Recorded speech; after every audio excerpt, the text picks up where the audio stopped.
Hey guys, what's going on? This is a super quick video on how to remove a lower ball joint from your control arm on a 2005 Hyundai Accent or just any other vehicle.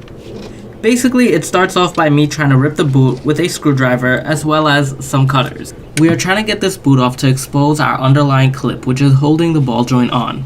Finally, our boot is free, and now I am able to use a chisel to remove this clip as well as the assistance of a flathead screwdriver.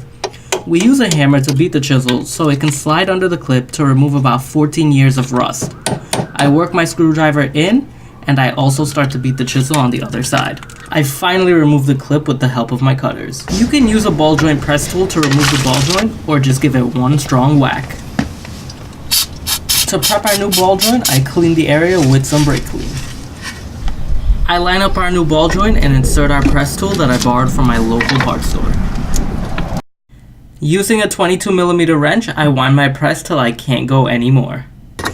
Now I remove my tool and get ready to install my snap ring. Using a fine needle nose pliers, I spread open my snap ring and place it around the ball joint and make sure that the clip goes into its groove. Finally, we slide over our boot and begin with our reinstallation. I hope you guys enjoyed this super quick video, and please like, comment, and subscribe. Thank you.